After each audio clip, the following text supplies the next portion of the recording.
옛날에 어미 돼지 1마리와 새끼 돼지 3마리가 있었습니다. 세 형제는 같은 키입니다. 일주, 분홍, 똑같은 재미있는 꼬리로 여름 내내 돼지들은 푸른 잔디에서 놀고 햇볕을 쬐고 웅덩이에 몸을 담그었습니다. 그러나 가을이 왔습니다. 어느 날 어머니는 겨울에 대해 생각할 때라고 말씀하셨습니다. 그녀는 그들에게 큰 집을 지으라고 요청했습니다. 동생은 겨울이 아직 멀었다고 말했다. 중형은 필요할 때 자신의 집을 지을 것이라고 말했습니다.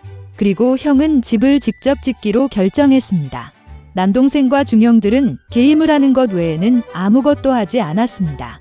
매일 추워졌습니다. 남동생은 지프로 집을 짓기로 결정했습니다. 동생은 겨울에 초가집이 매우 추울 것이라고 생각했습니다. 그는 나뭇가지와 나뭇가지로 집을 짓기로 결정했습니다. 저녁이 되자 그들의 집은 준비되었습니다.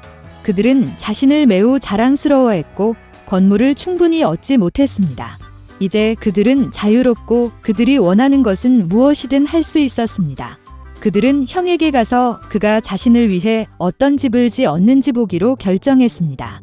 형은 건물을 짓느라 바빴다. 그는 돌을 바르고 찰흙을 반죽하고 천천히 안정적이고 튼튼한 집을 지었습니다. 동생들은 직장에서 형을 찾았습니다. 그들은 그가 어떤 요새를 짓고 있는지에 매우 놀랐습니다. 형은 침착하게 계속 일했습니다. 남동생과 중형들은 그의 집을 농담하고 웃기 시작했습니다. 그들은 너무 즐거워서 삐걱거리는 소리가 잔디 너머 멀리 울려 퍼졌습니다. 형은 늑대가 소리를 들을 수 있기 때문에 조용히 해달라고 요청했습니다. 남동생과 중형은 더욱 즐거워했습니다. 그들은 형이 겁쟁이라고 결정했습니다. 그리고 용감한 두 형제는 산책하러 갔습니다. 도중에 그들은 노래하고 춤을 추고 숲에 들어갔을 때 너무 큰 소리를 내며 소나무 아래에서 자고 있던 늑대를 깨웠습니다. 불만족스럽고 굶주린 늑대는 2마리의 멍청한 돼지가 비명을 지르는 곳으로 갔다. 형제들은 즐겁게 걸으며 늑대를 얼마나 쉽게 다룰 수 있는지 이야기했습니다. 그리고 갑자기 그들은 진짜 살아있는 늑대를 보았습니다. 그는 큰 나무 뒤에 서 있었습니다. 그는 매우 사악한 눈과 커다란 이빨을 가졌습니다. 형제들은 무서워서 야른 꼬리가 가늘고 가늘게 떨렸습니다. 늑대는 점프할 준비를 했습니다. 그는 이빨을 꺾고 오른쪽 눈을 깜빡였습니다. 새끼 돼지들은 갑자기 정신을 차리고 숲을 비명을 지르며 달아났다. 그들은 먼지 구름을 일으켜 각자 자신의 집으로 달려갔습니다. 남동생은 초가집으로 달려가 늑대 앞에 문을 두드렸다. 늑대는 으르렁거리며 문을 열 것을 요구했습니다. 동생은 두려움 때문에 한마디도 할 수 없었습니다. 그런 다음 늑대가 불기 시작했습니다. 가벼운 지붕은 즉시 초가집에서 날아갔습니다. 늑대는 숨을 크게 들이쉬고 2번째로 불고 초가집은 사방으로 날아갔다. 늑대는 기뻐하며 이빨을 꺾고 동생에게 덤벼들었다. 그러나 돼지는 능숙하게 피하고 달렸다. 그는 중동생의 집으로 달려갔습니다. 형제들은 스스로를 가두어 놓고 실망스럽게 서로를 바라보았습니다. 늑대는 화를 내고 불기 시작했습니다. 집이 약간 비스듬하다. 늑대는 2번째, 3번째, 4번째로 불었습니다. 하지만 그 집은 여전히 서 있었습니다. 늑대는 숨을 크게 들이쉬고 5번째로 불었다. 집이 흔들리고 무너졌습니다. 폐허 한가운데서 한동안 문 하나만 서 있었다. 공포에 질려 새끼 돼지들은 형의 집으로 달려갔습니다. 늑대가 그들을 뒤쫓았다. 그는 이번에는 돼지가 그에게서 도망치지 않을 것이라고 확신했습니다. 새끼 돼지는 큰 사과 나무를 치지도 않고 빠르게 지나갔다. 그리고 늑대는 사과로 그를 덮은 사과 나무를 돌릴 시간이 없었습니다. 딱딱한 사과 하나가 그의 눈 사이를 쳤다.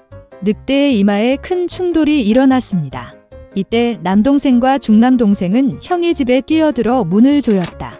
늑대는 문으로 달려가 으르렁거리며 문을 열 것을 요구했습니다. 동생들은 무서워서 아무 말도 할 수 없었습니다. 그리고 형은 그와 그의 형들이 단단한 석조집에서 두려워할 것이 없다는 것을 알고 있었습니다. 그러자 늑대는 더 많은 공기를 빨아들여 최대한 빨리 날렸습니다. 그러나 아무리 불려도 돌 하나도 움직이지 않았습니다. 그리고 나서 그는 고개를 들어 지붕에 크고 넓은 굴뚝을 발견했습니다. 그는 조심스럽게 지붕 위로 올라가 파이프를 내리기 시작했습니다.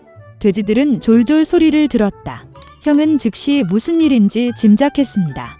그는 재빨리 물이 끓는 가마솥으로 달려가 뚜껑을 찢었습니다. 늑대는 파이프를 따라 내려가 가마솥으로 곧장 떨어졌습니다. 그의 눈은 이마까지 넓어졌다. 불에 타버린 늑대는 거친 포효와 함께 날아가 숲으로 달려갔다.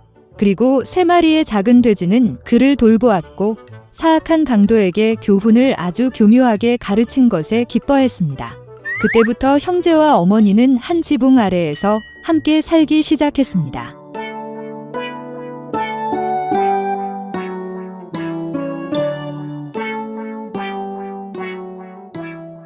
공주는 호화로운 성에서 살았습니다. 그녀는 겨우 14살이었지만 몹시 버릇없고 변덕스러웠습니다. 그녀가 오는 4월을 위한 무언가를 생각해냈고 새해 연회에 봄꽃이 있었습니다. 그녀는 봄의 시작을 알리는 법률을 내렸고 헌병을 궁전으로 가져오는 사람에게 아낌없는 보상을 약속했습니다. 도시 외곽의 작은 집에서 딸과 의붓딸과 함께 계모가 살았습니다. 의붓딸은 매우 달콤하고 친절한 소녀였고 그녀의 이름은 마샤였습니다. 계모와 딸은 매우 게으르고 화가 났으며 가능한 모든 방법으로 가난한 소녀를 해쳤습니다. 공주님이 약속한 보상을 정말 받고 싶었지만 겨울에 헌병을 어디에서 구할 수 있을지 생각하지 못했습니다. 노파는 마샤를 숲으로 보내 봄 꽃을 가져오기로 결정했습니다. 의붓딸은 바깥이 어둡고 추웠기 때문에 계모에게 불쌍히 여겨달라고 애원하기 시작했습니다. 그리고 겨울에는 어떤 종류의 헌병이 있을 수 있습니까? 그러나 탐욕스러운 할머니는 아무것도 듣고 싶지 않았습니다. 그녀는 더 큰 바구니를 주면서 마샤를 문 밖으로 몰아냈습니다. 얼어붙은 소녀는 어두운 숲에서 무서워했습니다. 갑자기 멀리서 그녀는 빛을 보았다. 그녀는 기뻐서 그를 만나러 갔다. 그것은 큰 타오르는 불로 밝혀졌고 12명의 사람들이 그 주위를 따뜻하게 하고 있었습니다.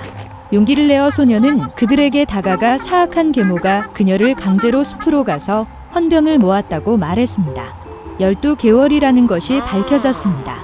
형제들은 마샤를 유감스럽게 생각하고 그녀를 돕기로 결정했습니다. 에이프릴 형제는 주문을 외쳤고 갑자기 숲과 개간에 봄이 왔습니다. 눈이 녹고 푸른 풀이 나타나고 헌병이 피었습니다. 소녀는 꽃을 모으기 시작했고 큰 바구니에 꽃을 채웠다. 어린 에이프릴은 그녀를 정말 좋아했고 그는 그녀에게 마법의 반지를 주었습니다. 문제가 발생하면 그는 땅에 던져져 주문을 걸고 12개월 모두 구조하러 올 것입니다. 마샤는 그들에게 감사하고 집으로 갔다. 소녀가 스노드롭을 집으로 가져왔을 때 계모와 딸은 이에 매우 놀랐습니다. 마샤는 여행에 매우 지쳤고 즉시 잠이 들었습니다. 그녀의 이복 여동생은 뭔가 잘못되었다고 의심했습니다. 소녀가 자고 있는 동안 그녀는 마법의 반지를 발견하고 자신에게 가져갔습니다. 깨어난 후 의붓딸은 그 상실을 발견했습니다. 그녀는 반지를 돌려달라고 애원하기 시작했지만 계모와 딸은 아무것도 듣고 싶지 않았습니다. 그들은 헌병 바구니를 가지고 왕궁으로 서둘러 갔다. 궁전에는 웅장하게 장식된 새해 나무가 있었습니다. 그러나 다가오는 축하 행사는 변덕스러운 공주를 전혀 기쁘게 하지 않았습니다. 그리고 계모와 딸이 헌병 한 바구니를 가져왔을 때만 공주는 분노를 자비로 바꿨습니다. 계모는 꽃이 어디에서 왔는지 명확하게 대답할 수 없었고 그녀는 의붓딸이 꽃을 모았다는 사실을 인정해야 했습니다. 공주는 즉시 스노드라프스와 함께 초원에 가기로 결정했습니다. 도중에 그녀는 불쌍한 마샤를 바라보고 그녀가 꽃을 딴 곳을 보여주었습니다. 소녀는 그것을 보여주겠다고 했지만 반지가 그녀에게 반환되어야만 했다. 그런 무례함에서 공주는 화가 나서 반지를 버렸습니다. 그러나 의붓딸은 주문을 걸었습니다. 즉시 강한 바람이 불고 천둥이 울리고 단풍이 떨어지고 눈이 내리기 시작했습니다. 노인 1월이 그들 앞에 나타났습니다. 그는 모두에게 하나의 소원을 빌도록 초대했습니다. 두려워서 공주는 가능한 한 빨리 궁전에 있기를 원했습니다. 매셔는 겨울, 여름의 모든 것이 제자리로 돌아올 것을 소원했습니다. 계모와 그녀의 딸은 너무 얼어서 어떤 털로든 심지어 개의 털로 만든 털코트를 원했습니다. 욕심 많은 여자들은 곧바로 개로 변했다. 그들은 공주가 궁전에 도착하는 썰매에 연결되었습니다. 마샤는 형제들에게 도움을 주셔서 감사했습니다. 그들은 계모와 딸을 인간으로 되돌리겠다고 약속했지만 순종할 때만 가능했습니다. 몇 달 동안 소녀에게 유쾌한 말이 사용하는 멋진 큰 썰매를 주었습니다. 그들을 보자 공주는 궁전까지 태워달라고 부탁했다. 공주가 제발 이이라는 말을 한 것은 그녀의 인생에서 처음이었습니다. 그리고 마샤는 기꺼이 동의했습니다.